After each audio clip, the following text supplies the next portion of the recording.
मुद्दे तो एक है कि मीरा भाईंदर में बहुत सालों से पानी का त्रास हो रहा है जनता को। जो यहाँ की जनता अपने डीएमसी ऑफिस में आके सबको लेकर दिए जा रहे हैं और कोई डीएमसी ऑफिस में सुन रहे, तो जनता की आवाज जब बड़े नहीं सुनेंगे तो उन्होंने यहाँ की जो आपके सत्ताधारी लोग जो आके जो लोगों को आश्वासन देते हैं कि आप हमें वोट दो और हम आपके बारे में सब कुछ करेंगे, बट जैसे वो चीजें हो जाती है उसके बाद कोई शक्ल दिखाने आता नहीं है। आज ऐसा हो गया कि हमको ये दुर्ग का रूप लेके आना पड़ रहा है कि जनता की आवाज अगर सत्ताधारी लोग नहीं सुनेंगे तो कौन सुनेगा, क्योंकि उन्हीं के भरोसे में बैठे हैं। एक भगवान ऊपर बैठे हैं हम जैसे, और एक नीचे ये सत्ताधारी लोग बैठे। अगर वो ही नहीं सुनेंगे तो भगवान के पास जाके सिर्फ नाम ही चढ़ाने मिलेगा। करना तो सत्ता जो पावर में है उनको ये चीज पूर्ण करके देनी पड़ेगी जनता को कि उनका हक मिले उनको। मैं वापस कहता हूँ, ये जो पानी का हक वो जनता का है, कोई मेहरबानी नहीं कर रहा है उनके ऊपर। तो अगर आप जनता का नहीं सुनोगे, कभी ऐसा ना वक्त आ जाए कि जनता आपका ना सुने। मीरा भाईंदर शहर अध्यक्ष संदीप राणे ने आज क्या कहा, आइए सुनते हैं। सगळ्या पक्षांनी आंदोलन करून झाले पाण्यासाठी, कळलं का? म्हणून आम्ही हा वेगळा रूप हे केलाय लक्ष वेधण्यासाठी की या ठिकाणी आम्ही देवाला उतरलेला आहे की जेणेकरून ही मीरा भाईंदर महानगरपालिकेचे जे अधिकारी आहेत, कळलं की नाही, जे या ठिकाणी सक्षम नाही आहेत पाणी सप्लाय करण्यामध्ये, वारंवार दरवर्षीप्रमाणे आम्हाला हे आंदोलन करायला लागतं। तुमच्यासारखे आयएस ऑफिसर समजा आताच आलेले आहेत, बरोबर, याच्या अगोदर भरपूर ऑफिसर येऊन गेले, आयुक्त येऊन गेले, पण ह्या ठिकाणी कुठला तोडगा काढलेला नाही।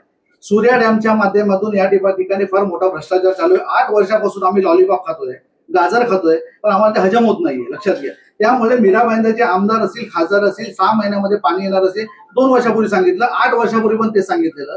तर आता हा विषय असा आहे की एवढा गंभीर झालेला आहे की देवाला उतरायला लागला, लक्षात घ्या आम्हाला।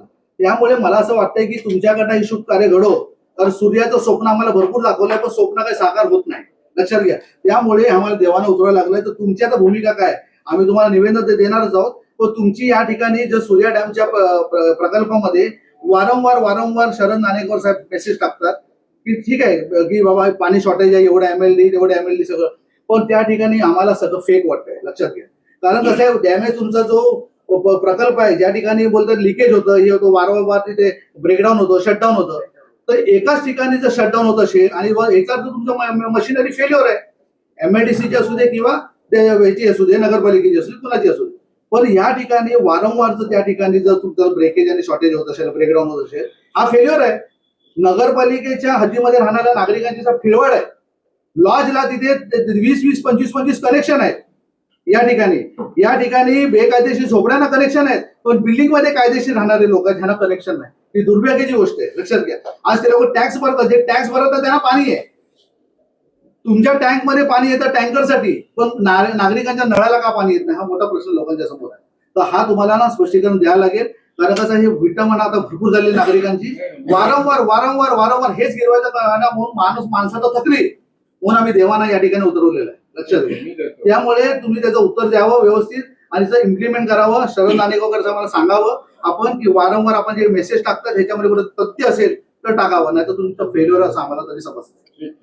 आता तुम्हाला काय स्पष्टीकरण द्यायचं का? या ठिकाणी महिला वर्ग आलेला आहे, गेली अनेक वर्ष आम्ही मनसेच्या माध्यमातून पाण्यासाठी आंदोलन करत आहोत, आधीच्या आयुक्तांना पण सगळ्यांना आम्ही देऊन झालं। माझी तुम्हाला नम्र विनंती आहे आता सर, तुम्ही युद्ध पातळीवर हा पाण्याचा प्रश्न सोडवावा अशी आम्ही महिला वर्गांची तुमच्याकडे अपेक्षा आहे, युद्ध पातळीवर।